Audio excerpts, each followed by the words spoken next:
People often ask the question, is the American dream dead? I believe the moment we stop dreaming, we might as well be. Hi, I'm your host, Craig Sewing, the creator of American Dream TV, a national TV show centered around real estate, lifestyle, and culture. A real show showing you real neighborhoods from real professionals. Today, we're going to take you all across the country, showing you why we live in the greatest country on the planet. Let's get this show started right now. From coast to coast, it's not just about houses. It's about how people live, work, and dream.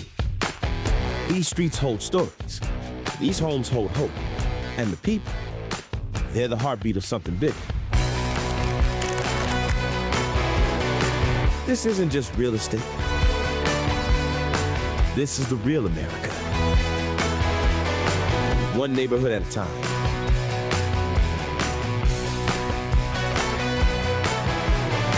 Welcome to your neighborhood. Welcome to the American Dream.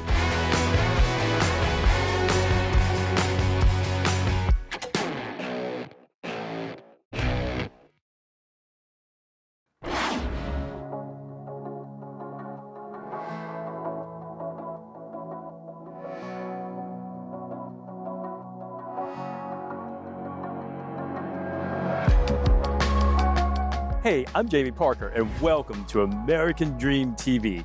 We are here in the heart of downtown Lawrenceville, a place that just feels like home. Connection, creativity, and supporting small businesses, that's what Lawrenceville is all about. And I cannot think of a better place to highlight all of this than right here in downtown Lawrenceville. Come with me for a tour. I'm here with one of our local celebrities. I'm going to let her introduce herself. Hi, I'm Jasmine Jackson, Community and Economic Development Director for the City of Lawrenceville. We are the county seat here in Gwinnett, and I'm excited to be here. Can you tell us a little bit about some of the recent events you had? I heard one of the events was like the #4 event in the entire United States. That's pretty incredible. So we have several events happening throughout the year, over 40 of them actually throughout the year at the Lawrenceville Lawn. One thing we're really proud of is be able to bring in partners such as the Atlanta Chris Kendall Market. We had them here for 21 days at the Lawrenceville Lawn, and they saw over 370,000 visits. Incredible, #4 most trending market throughout the entire world, literally #1 in the US. So we were very proud of that, to have that right here in our backyard.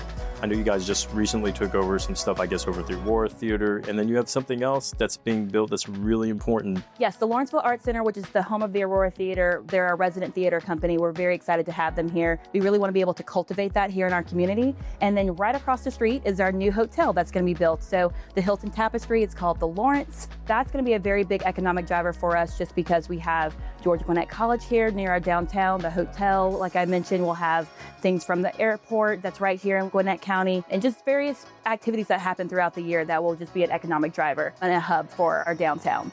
Is there anything else you can share with us that may be coming up? We're always looking at ways to increase foot traffic and the walkability of our city, right? Especially our downtown, making sure that we have good density here. We have a multifamily project here with our South Lawn, an award-winning project, our City View, and different projects out there like that. And then along Grizzly Parkway, we're looking at some development there as well to get some more multifamily and just high density in here. But really and truly looking at those single family homes, townhomes, things of that nature. As you can see, Lawrenceville is one of the top places to live, work, and play in the entire metro Atlanta area. You can see why. Look who's driving it. And you've got a great mayor and city council and great visionary people that are leading this city forward. Now that we're done with our tour of downtown Lawrenceville, we're going to head over to Special Needs and Treats, which is more than just incredible baked goods. It's about purpose, inclusion, and creating opportunity for individuals with special needs. We're here at Special Needs and Treats, a local favorite that's doing more than just bake yummy desserts. They're eating with love, purpose, and good feeling. It's places like this that make downtown Lawrenceville a truly special destination.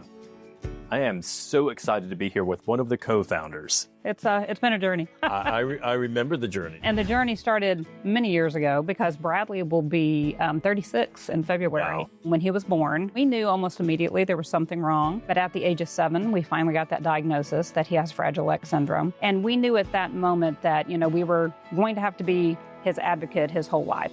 So we knew that we were going to have to step in for him and make sure that his life went the way that we wanted it to, as far as employment and different things like that. And we knew that was going to be challenging. And I'm like, well, I've always been a cake decorator, so maybe I'll open a bakery and then Bradley can work there. And that's pretty much where it all started.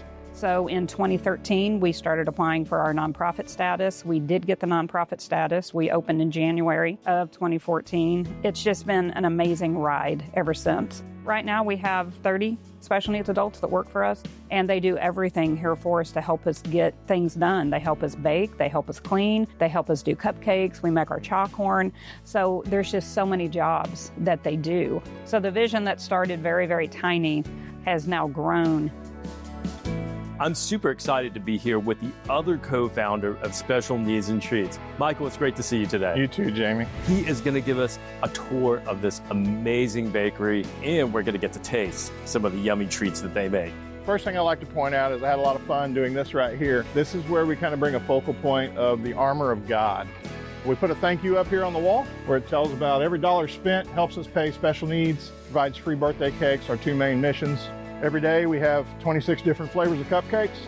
We do our own in-house cheesecakes. We have over 100 recipes of cheesecake. Hey, Champ. Hello. How's your day? Cake-rific. Cake-rific, I'll take Champ that. came up with that word with us, and we love it. Cake-rific. What do you think this orange tape actually represents? The size of your original picture. Yeah, I think you had a heads up on that. We have 154 people right now on our waiting list that have special needs that just want an opportunity to work. They don't care if it's 2 hours a week or it's 40 hours a week. They just want a chance to do something. And our goal is to try and get that list dwindled. If you would like to support this amazing nonprofit, we have a QR code right here. Feel free to scan that with your camera and make any donation that you would like and help special needs adults have a sense of purpose in their life. I hope you enjoyed our tour of downtown Lawrenceville and Special Needs and Treats. Places like this show us that the American dream is strongest when everybody has a place at the table. I'm Jamie Parker. We'll see you next time on American Dream TV.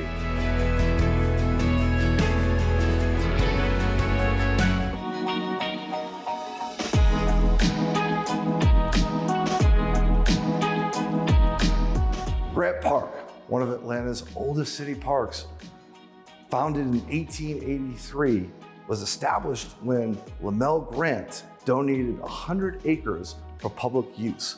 Also known to have such iconic spots as Zoo Atlanta and Cyclorama. Thank you for joining us on another amazing episode of Financing the American Dream. I'm Gianni Cerretani, the Mortgage Godfather. Joining me today is a special co-host, Brittany Miller with Coldwell Banker. Thank you so much for having us today. Hey, Gianni. All right. Well, Chris is waiting on you in there. Awesome. I'm going to go my listings. I'm going to catch up with you guys later. Sounds good. Yeah. I'll see you soon. Guys, we have an awesome home tour for you today. We're going to see one of Grant Park's most prestigious modern luxury mansions. Then we're going to hop over to an iconic spot. You're not going to want to miss this. So grab your popcorn and buckle up because we're going to show you what Grant Park modern luxury living is all about.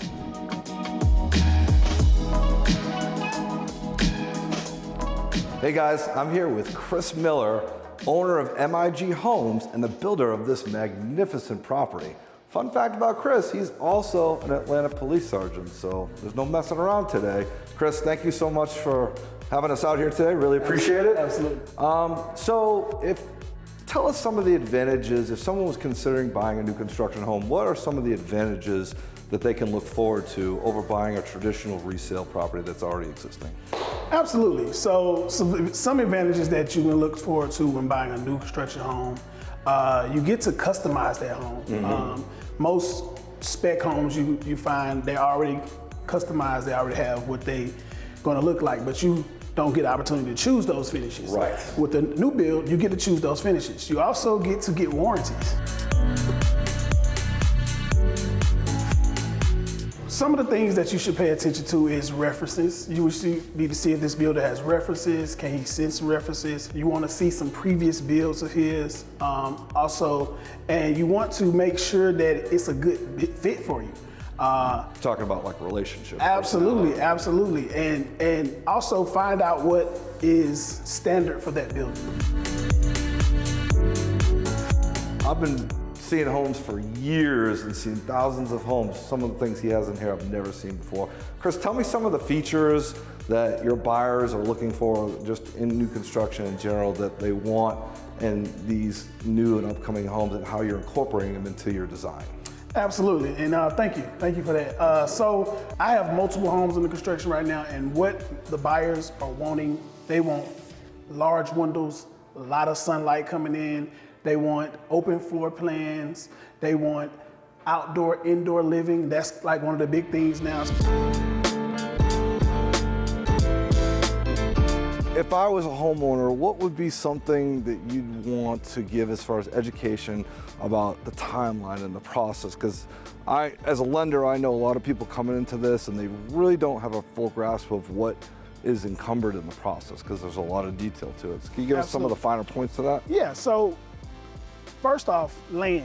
You gotta find the land. Land could take, 6 months, 4 months, 3 months, up to a year. It take you to find the right piece of land that you really, really like, that you really want to live at, build on. Once we get that land locked in, depending on the size of the house, that house can be built from 6 months to maybe 12 months, depending on the size. Now, if we're talking 10,000 square feet, we're looking at 12 plus months for a build like that. Man, that house was sick. So now we're gonna go meet back up with Brittany and go take a real look at some of the cool things that Grant Park has to offer. So let's go, follow me. We ain't done yet.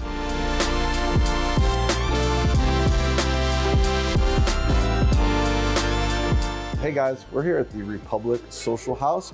I've met back up with Brittany Miller. Guys, if you didn't know, Brittany and Chris are actually married. They're a powerhouse team, and Brittany is one of my top real estate agents.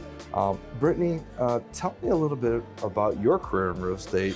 How did you get into real estate, and why do you enjoy real estate so much?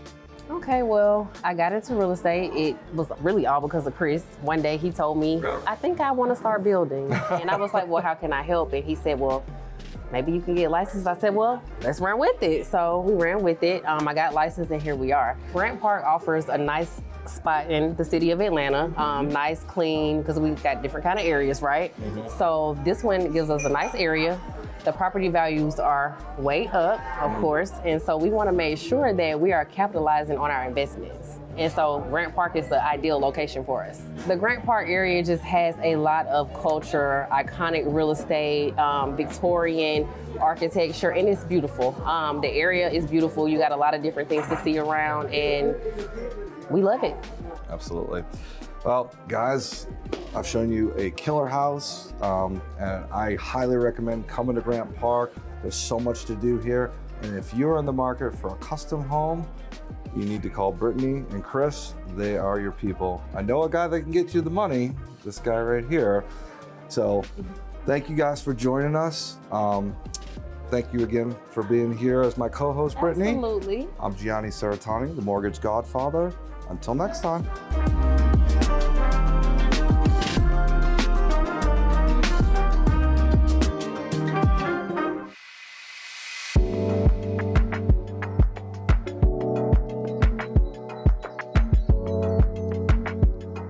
Welcome to American Dream. I'm your host, Alicia Maddox, and today we're exploring one of North Atlanta's fastest growing cities, Cumming, Georgia. Let's see why so many people are moving to the area.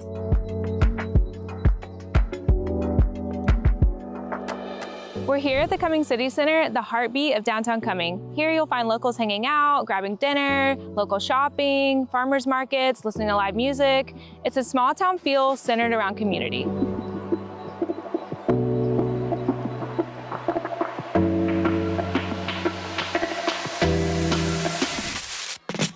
Because I can't say no to a good latte, we're grabbing coffees from Myth and Legend first, then we're heading over to see a house that I can't wait to show you. We have a big transformation happening there today.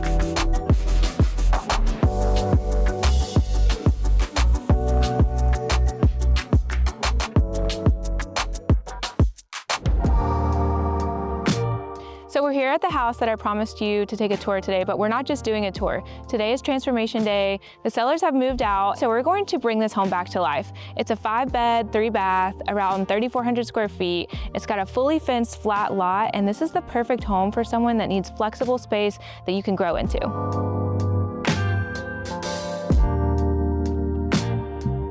Hi! Welcome! Your coffee? Cheers! Cheers! So excited for today.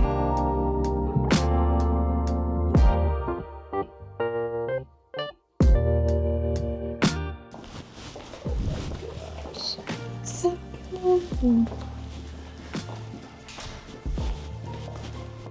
Oh my gosh.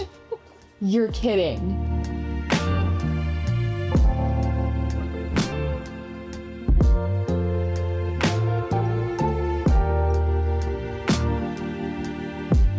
Rachel, thank you for being here today and for staging this beautiful home. I'm so glad you love it. Yes, everyone's obsessed with it. I think Liz is crying in the back right now. Yeah. She's about to move in again. Yes, exactly. But you and your team work incredibly hard and you're so good at transforming spaces and creating those wow moments.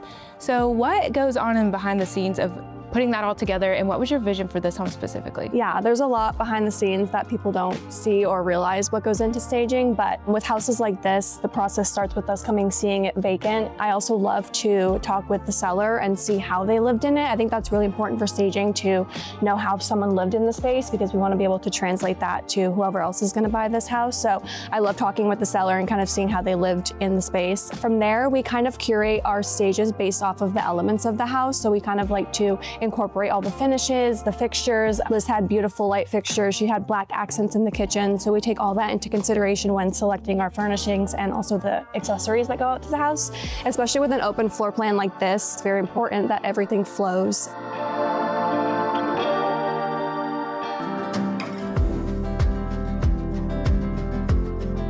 I know this home holds so many special memories for you and Zach and the girls. And I still remember when we first looked at this home, I was like, this is the home for you. And she said, I don't think so. Yep. So I made her and Zach come to tour it in person. And when they did, they instantly fell in love. So Liz, what was it when you saw it in person that you loved about it? Well, I feel like Alicia is so good at knowing and actually listening to our requests and what we wanted. And so I should have just trusted her whenever she FaceTimed me, but I was like, no, it's hard to look at an empty box and actually see yourself living there, especially on FaceTime. But when we first walked in with the natural light in here, it is so phenomenal. The open floor plan is exactly what we wanted. We came from a smaller townhome. It was Zach and I's first home. And so whenever we were touring homes, I was pregnant with my first daughter, Emerson. And we were like, this is where our family's gonna be.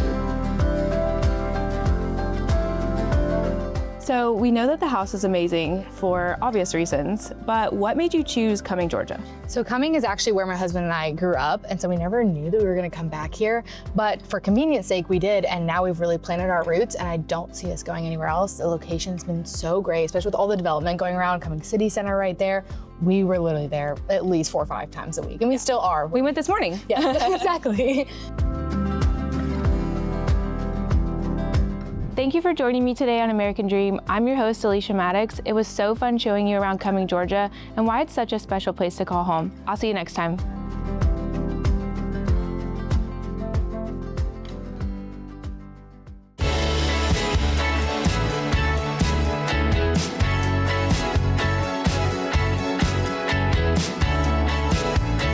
Hello, and welcome to the American Dream, where creativity, culture, and community all converge. I'm your host, Natalie Wortham, and today we are exploring the High Museum of Art in Atlanta, and we are showcasing the art of Minnie Evans, The Lost World.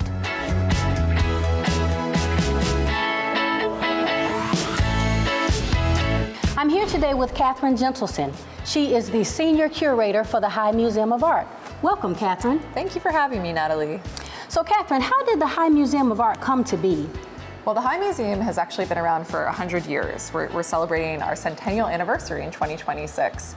And we've been here in Midtown for, about a century. And we're open Tuesday through Sunday, different hours, different days, but we really do welcome all of Atlanta to come see both our permanent collection and our special exhibitions, which we're here to talk about today.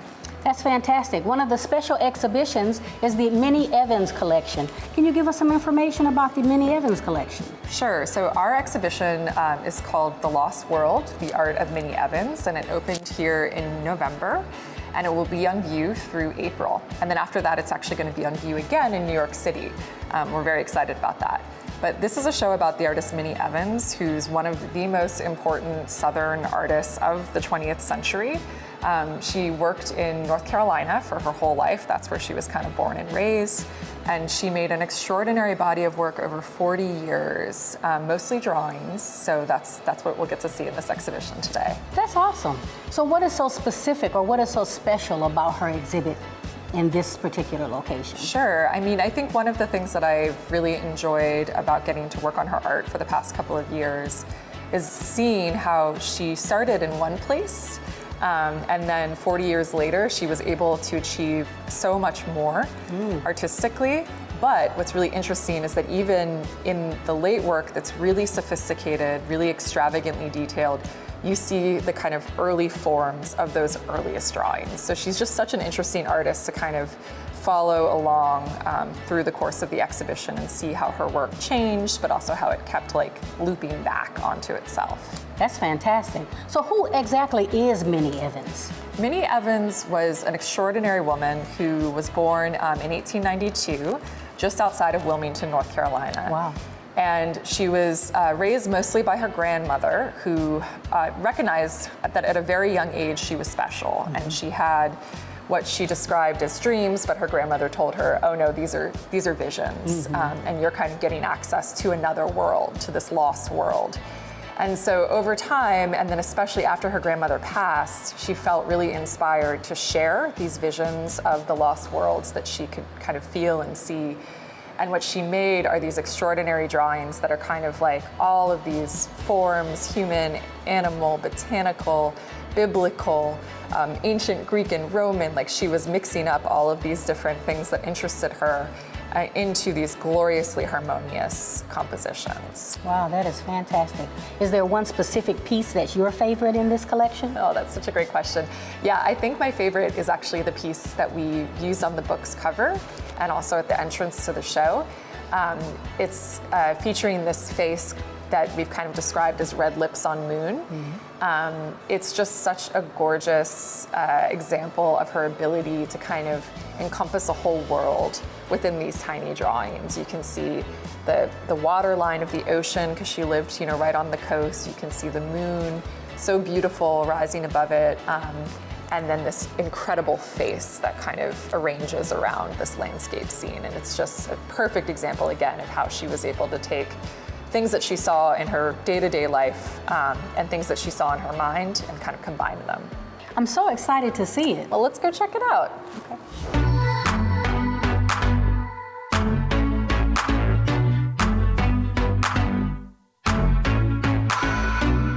This piece is a really important work because it's the first drawing that she ever made. And again, she started really making her artwork after her grandmother passed away. And she wrote my very first sonnet and dated it 1935.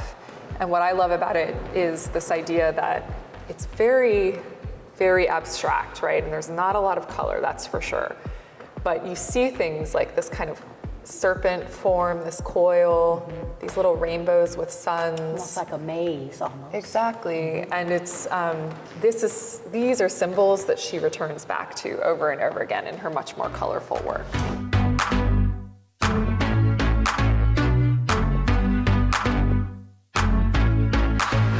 She made a lot of pieces too that had to do with the war. Do you want to open this curtain with me? Sure. This is a piece that we had to cover with a curtain. Here, you can take this side, because it's something that's been in a lot of exhibitions recently, so we have to reduce the light exposure. But this is a painting that she made after she visited a fortune teller in 1944 who told her, you're very special, you have an aura, I see rainbows all around you, and your artwork is going to help this war end. Wow. And she painted this work, and then a few days later, the Allied troops invaded Normandy and the war was over. That's fantastic. Yeah, it's a wild piece.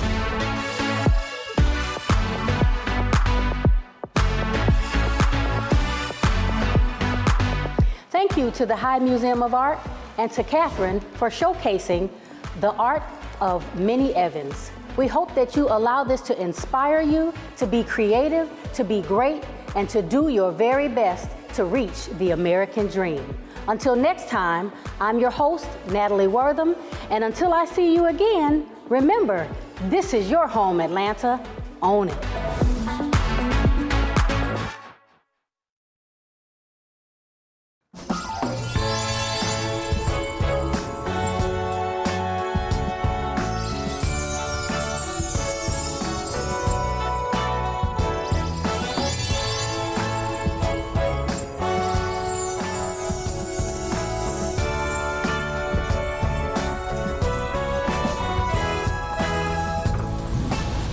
Tucked into the foothills of the Appalachians, there's a small southern town that feels like it was made for Christmas. The kind of place where December still feels like December.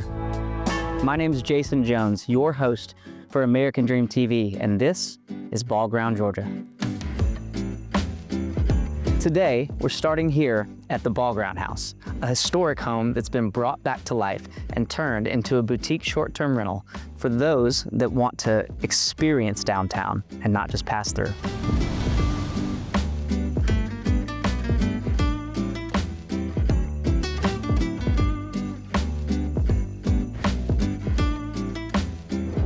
Brian, thanks for having us today. Tell us a little bit about the history of the Ball Ground House. Sure, Jason, I'm glad to be with you today. The Ball Ground House was built around 1905. It's a historic home in Ball Ground, Georgia.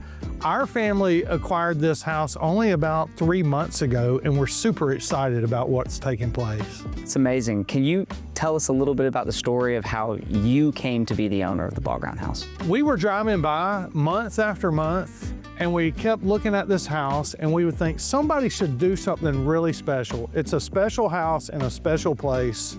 It's right on the historic district of downtown Ball Ground, and it's just a beautiful home. Then we saw it go up for sale, and our family acquired the property, and so we couldn't be more excited about it. We never thought we would be the ones to do that something here. And so what we're doing is providing overnight accommodations for people when they come to Ball Ground. We've got 3 bedrooms upstairs. Each bedroom has got its own independent bathroom with a walk-in shower. I mean, it's set up perfectly for providing lodging for people. Why Ball Ground? So Ball Ground is just a kind of up-and-coming place. Ball Ground's booming right now. It's a lot of fun. It's an exciting place to be. It's family-friendly, family-oriented. There are festivals. There are concerts. Ball Ground is just an amazing place to visit, and it's an even better place to live. Brian, from what I understand, this is one of the only places to stay in downtown Ball Ground. So you're exactly right, because we have a lot of wedding venues in the area, but we really don't have a lot of places where people can stay in Ball Ground. Well, now you're finally gonna have a place that's right here. You're within walking distance to concerts, to festivals, to restaurants, and watching the Ball Ground Christmas Parade. You got a front row view of everything that happens in downtown Ball Ground. Well, Brian, thank you for having us today. We're just a short walk from one of the most charming downtowns in all of North Georgia. Come with me, let's take a look. Downtown Ball Ground is the kind of place where shop owners know your name, where the sidewalks stay busy with families and couples, and where everything you want is just a short stroll away. It's small town living with a real personality. It's quiet, but it's connected, peaceful without feeling isolated. A rare balance. Let's take a minute and connect with Catherine France of River Rock Mortgage Group, a local business owner here in downtown Ball Ground, who can tell us a little bit more about what life is like here in the small town. I'm here with Catherine. Catherine, thanks for having us today. Thanks for having me. If someone was moving to North Georgia, why Ball Ground? So I grew up in the North Georgia mountains and I love it here. This is my home. So my husband and I met and we bought a house here in Ball Ground. It's a great place to raise a small family, but we're also close to everything as far as commute goes. So we really enjoy being here and then also being 20 minutes away from the mountains. So it's got a little bit of everything and this is our home now. Ball Ground at Christmas time is a magical place. Can you tell me a little bit about what downtown Ball Ground does for Christmas? We actually started something new this year as far as traditions go. We started a town lighting. So earlier at the beginning of the month, we shut down all of the lights. The city is all, of course, involved in this. And all of the businesses coordinated to turn them on at the same time. So we had lighting the Ball Ground. There's also a tree lighting in the garden that's over next to City Hall. And then finally, we have one of the biggest Christmas parades in the state of Georgia. And thousands of people line the streets, and it all leads up to seeing Santa come down at the end of the parade. That's amazing. Catherine, thank you so much for having us here today. And I love hearing you tell us a little bit more about Ball Ground, Georgia. Of course, love to. If there's one time of year Ball Ground truly shines, it's Christmas. During the holidays, the whole town transforms. Lights wrap every lamppost, wreaths fill the windows, and Main Street glows like a scene straight out of a movie. There's a warmth here that you can't fake. It's nostalgic, but real. And that's what people fall in love with. Come stay at the Ball Ground House, stroll these streets, meet these people, and see why year after year, visitors keep coming back and staying. This is Ball Ground, Georgia, and with American Dream TV, my name is Jason Jones. Thank you for joining us.